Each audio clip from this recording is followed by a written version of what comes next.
the Week 5 recap.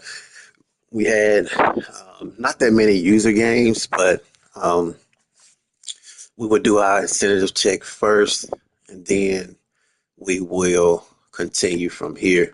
So we see Nebraska play Indiana twice. We know about him. He communicated with us, so he's good. Virginia Tech is also good as well. Let's see if we have anybody that didn't play the computer that didn't communicate anything. Ole Miss and Auburn did not play, so I assume that's just a regular force win. Utah, he's ineligible, so it don't matter. Um, let's see.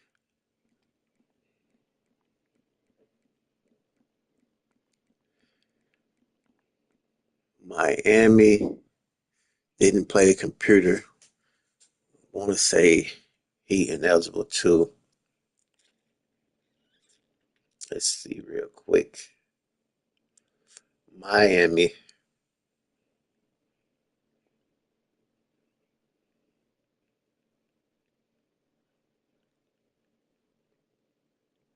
Okay, so he didn't. Um, all right, so I see what's going on with Miami. Let's continue. Let's put that in my notes. All right, everything else clear. Game of the week we had was Clemson, Florida State.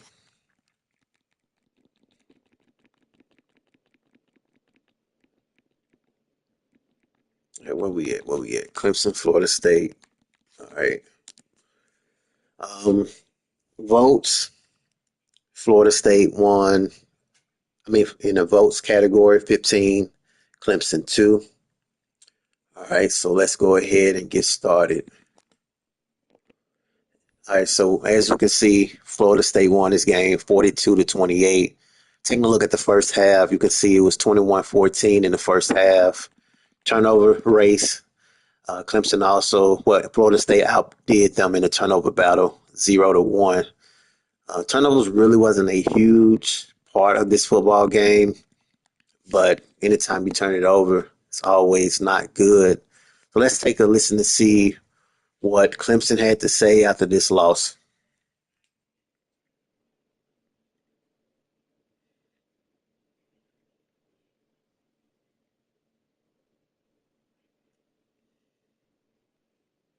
Oh, he didn't respond. All right. So we got Clemson, Miami. All right, Clemson automatically ineligible. All right, but we did interview Florida State. Let's see what's the deal with him. All right, he responded. So let's see what Florida State had to say after their win.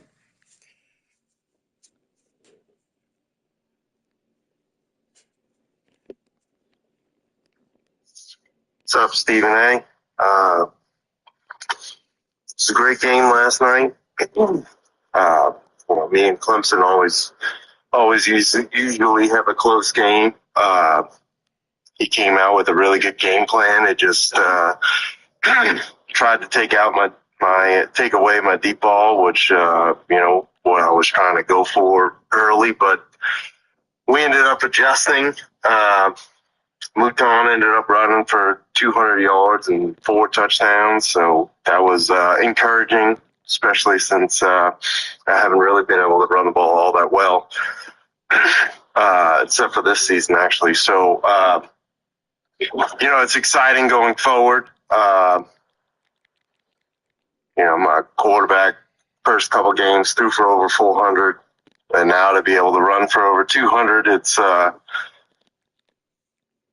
nice to look forward to, multifaceted offense and not, pigeonholing myself and be able to adjust mid-game and work with what the defense gives me. The gamble we took in the portal, going with a brand new offense, it's paid off so far. We're 5-0. Looking forward to Miami next week, and we'll see how it goes. Thanks.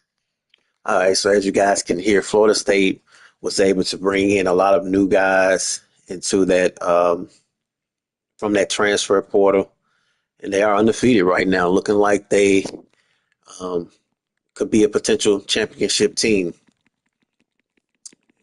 All right, so we'll keep going. So that was the game of the week. Nebraska beat Indiana 49-0. Virginia Tech beat Pittsburgh 48-31. Wisconsin beat Purdue. No, Wisconsin lost to Purdue 24-21.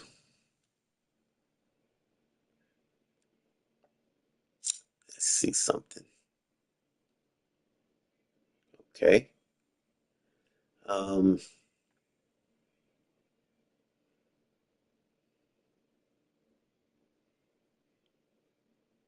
all right. Ohio State beat Missouri 35-3. Alabama beat Arkansas 56-21. TCU beat Arkansas State 2013. Kansas State beat Arizona State 35-20. BYU beats Baylor 34-13. Big win right there for them. SMU beat Stanford 14-10. Oregon loses to Rutgers 17-13. Texas Tech beats Oklahoma State 35-14. Oklahoma beats Mississippi State 35-7. Just making sure I'm not skipping anybody that I interviewed. Clemson, and we already did that one. Michigan and UCLA. Didn't interview these guys probably because it was like late. As you can see, 38-35, very, very close game. First half, UCLA did get out early, 17-7. Definitely has a lot to do with potentially why they was able to cover that 3 points. The second half, turnovers 1 and 2. They also won in that category as well. Bryce Underwood threw a total of 2 interceptions, 4 sacks. UCLA 316, 5 TDs, 1 interception, played phenomenal. Also rushed the ball well. So great stuff right there if you're UCLA. That's how you win games. Get out early, limit the turnovers, get it done through the air and running the ball as well. That was a big win. South Carolina beats Kentucky 36-7. Notre Dame beats Oregon State 48-10. Penn State beat Michigan State while on vacation, by the way, 40-14. Colorado beats Kansas, rolled through them 59-21. Florida beats Vanderbilt pretty bad as well, 63-14. USC stumps Northwestern 42-3. I love to see that right there by USC. Taking a look at that quarterback, see what he did. I'm just curious. 2 interceptions still, though, but 6 total TDs. Pretty good, but interceptions you want to kind of limit if you USC, but nevertheless, they got the win. Texas and LSU, you guys know LSU is ineligible. Texas, on the other hand, is eligible. Let's hear what he had to say before we review what he did in that game. Stephen A, man, I'm so proud of my guys, man. We went into a very hostile environment and pretty much showed up. The defense played pretty much lights out until about the fourth quarter when he put up some a couple last minute touchdown. But the defense played well. Offense played a little bit better. We still can't get the running game going. Arch and Wingo connection, man, is proving to be something special. We can cut down on these turnovers. I think we got a pretty good run we can put on. We're just gonna see if we string a couple wins together, man, and try to make it back to the conference playoffs and make some more noise. Yeah, I just hate that turnover thing with Arch, man. It's a little bit of user and it's a little bit of overthrow or bad read. there's some things we're gonna fix. Getting some little practice mode going through fix those turnovers. Besides that, man, we just gotta keep pushing the running game, keep pushing the running game until it works. But if not, we just gotta keep people honest and at least try to run the ball. Just see how things going. We got Oklahoma next. And we put up some big numbers, man, and just keep pushing forward to this playoff berth. Thank you, man. You have a great day. So that was Texas speaking out about this matchup. And as he mentioned, they pretty much were getting smooth sailing against LSU. LSU really wasn't able to capitalize until the end of the fourth. They scored a total of 12 points each at third and fourth quarter. Too bad that LSU is ineligible because I want to know how he feel about Avery Johnson, but he's out of there, so there's no reason for me to interview him now until next season. Once you're ineligible, then I don't bother you anymore. So you don't win any money, nor do you have to worry about me. So the best way to not have to worry about me if you're tired of me, then just simply ignore my messages because I ain't gonna chase nobody, care who you are. Top 25 right now, we have Florida, Georgia, Ohio State, South Carolina, Colorado, Penn State, Florida State, Duke, Texas Tech, and Texas A&M in the top 10. Texas A&M has slid in the top 10 after being number 11. Duke has moved up a slot at number 8. Um, it's looking good. LSU dropped out of the top 10 down to 15 after that loss. That definitely hurt them. Texas won't be in the playoffs, but you don't see them in the top 25 as of right now. But we will see how this long stretch takes us. But that's something to keep an eye on as we get closer to the playoff talks.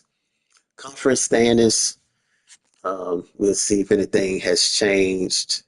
ACC right now, you got Florida State, Virginia Tech, SMU, Miami. American Conference, you got UAB, Navy, Tulsa, UTSA. Big 12 right now, Colorado still leading. Texas Tech, Kansas State, Houston, BYU, as well as West Virginia. Big 10 right now, you got Ohio State, Penn State, Nebraska, UCLA, Minnesota. CUSA, you got Western Kentucky, Liberty, Kansas State, Florida International, Jacksonville State. You know, Notre Dame is still leading the FBS right now in Miami University, Ball State, Northern Illinois, Kent State, UMass. MWC, you got Boise State, Colorado State, Hawaii, San Diego State. Pac-12 is pretty much 0-0 as far as the conference record. SEC is always the most interesting. Florida, Georgia, South Carolina, Texas A&M, Tennessee. Interesting list right there. Sun Belt, you got Old Dominion, Texas State, and UL Monroe, Appalachian State, South Carolina, so Coastal Carolina, and then Georgia State. Taking a look at the players of the week. Josh Hunter, 7 tackles, 3 interceptions, 2 pass breakups versus Nevada. Then you have Florida State, Kamari Moulton, 20 carries, 200 rushing yards, 10 average, 4 rushing TDs, 3 receptions, 69 receiving yards, 23 on average, and 1 receiving TD. He may have moved himself into that top 5 Heisman race potentially. Nope, he's not in there. That just was a very good game.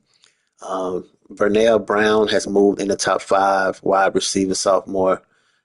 Jeff Overton still remains the same. Julian Juju Lewis remains the same. DJ Lagway has moved down from that number 1 slot. Jared Gibson has moved up. He's now taking the lead in the race for the Heisman, trying to be the 2-time Heisman winner as far as Stephen A. Smith in Nncfl. Top classes right now, you have Alabama moved up number 1. Wow. Florida, Clemson, Arizona State, Rutgers. Alabama has moved up to number 1, so let's see what happened. They have signed Brian Thompson, Nate Williams, running back from Cottingsville, Alabama, keeping it in the same pipeline. Avery Williams, He also a running back from Theodore, Alabama. So I see they're going heavy as far as players from Bama, keeping it in-house.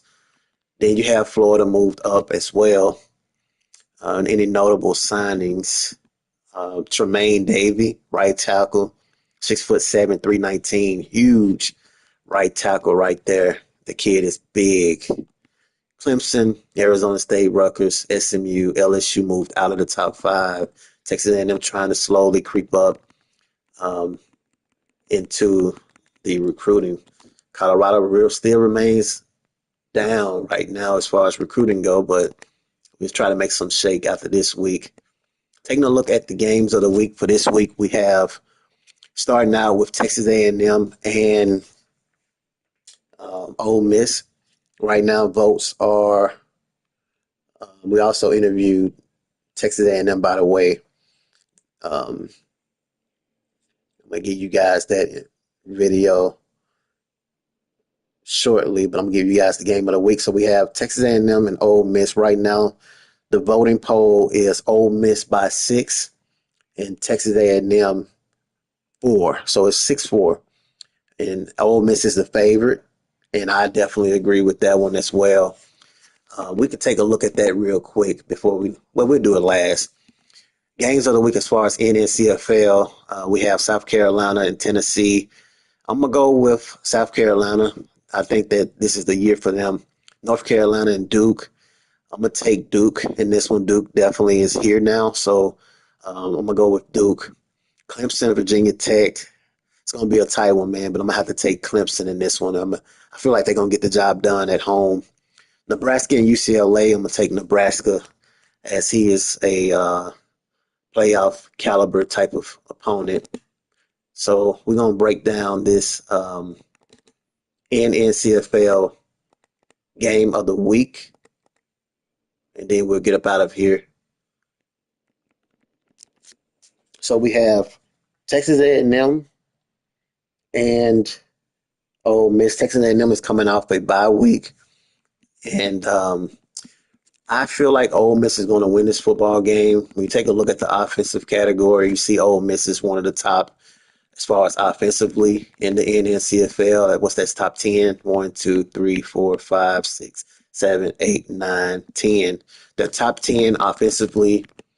Defensively, Texas A&M is number one defensively. So if you are a believer that defense wins championships, then you may want to bet Texas A&M as they have the number one defense in the NCFL. Ole Miss is not up there when it comes to defense. So that could potentially be a trend that you guys may want to take a look at when it comes to this matchup. Turnover wise,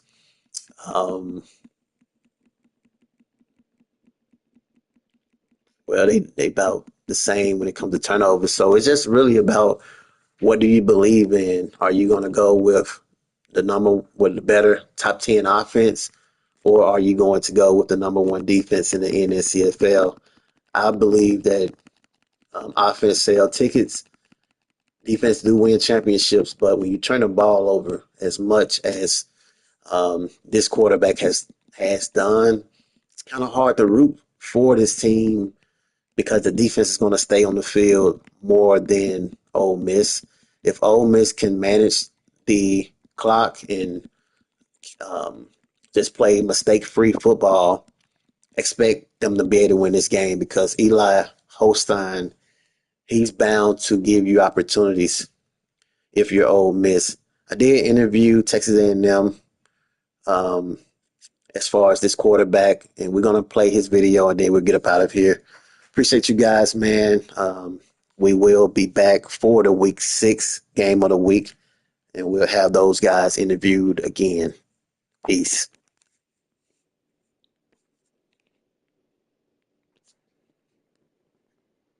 Why you doing that, Stephen? First of all, I got Eli wanted me to say this now. Eli watch the show every week. Watch the show every week, and he likes it. He loves what you do. Now, first of all, Eli Holstein, Holstein, whichever way you want to say his name. He said it doesn't matter how you pronounce his name, without the H. Mr. EA's doing pretty good. I mean, he's had his ups and downs. He had a few rough times, but I mean, we're talking about a four, potentially five-star quarterback star who's fit into the system, brand new system, kid coming in, brand new system. He's already having a better QB rating than he had. He was in Pittsburgh. For those that don't know, he came from college, Pittsburgh. Uh, 12 touchdowns, 5 interceptions right now. He's still going through the system. What I think the problem with him, we don't misread at all. What we need to do is offer the line of growth. We got two young freshmen on the edges, and you know how edge rushers can be against those young guys. So we need to tighten that up. But as far as like your question, do we misread or do we feel like he put us in a bad situation by leaving? We really don't. We really don't. Now he didn't catch us off guard. He's been talking about leaving. We saw it coming, so we had time to prepare. Bring in guys like Eli. But we also got guys like Brady Hart, who's a freshman, redshirt freshman on the back end, ready to go. We might be seeing him in some game time pretty soon. We got Miles O'Neal, who's also a sophomore, who has a very good arm, good accuracy. And then we have a redshirt guy that we brought in from North Richland Hills, Brian Pollock, who is also a 6'5" guy. Nice arm, nice accuracy. So we have lots of active quarterbacks ready to go, ready to jump into position to take the play. One thing about Texas A&M is we always prepare for the future, and that's what you got to do in college. College, you always have to prepare for the future. You never know who might leave because they get drafted, who might leave because they may have a playing time or playing style. So you have to have guys in those positions ready to come in out of high school, ready to take those guy positions who no longer want to be with a team or ready to go to the NFL. So, but kind of caught us off guard here, Stephen A. We thought you were going to call us to talk about our edge rusher who had 8 sacks in one game and got taken out. Matter of fact, he broke an NCAA record with having 9 sacks in one drive. Let alone 8 sacks in one game. And then he wasn't alone out there. He got 8 sacks, but the rest of the players got 10 sacks combined. So he had a total of 18 sacks in one game, only winning 21-0. That lets you know that the offense has some things to work through, but the defense is getting better every day. So we look forward to fighting Ole Miss, man. It's going to be a heck of a matchup. Don't know if it's going to be game of the week, but it's going to be the last game to play on the bad internet. So, hopefully we get ready to, hopefully the internet shows up for us for Thursday night. And, hey, what can we say? Just got to go out there, keep playing 4 quarters, keep playing football, keep executing the offense. And at the end of the day, the offensive coordinator, the defensive coordinators, and the head coach and me, the general manager, will be proud of our kids out there on the field. All right, so that was Texas A&M speaking out about this matchup. And as I said before, it just depends on what you want to go with. Number one defense in the Nncfl, but potential to have to deal with maybe possible turnovers from them. But Ole Miss has turned the ball over a little bit as well, but they also have the top 10 offense. So I think it's going to be a close game, but I'm going to give the edge to Ole Miss simply because they at home, I think, too. Let me take a look at that matchup. If I'm not mistaken, I think, let's see.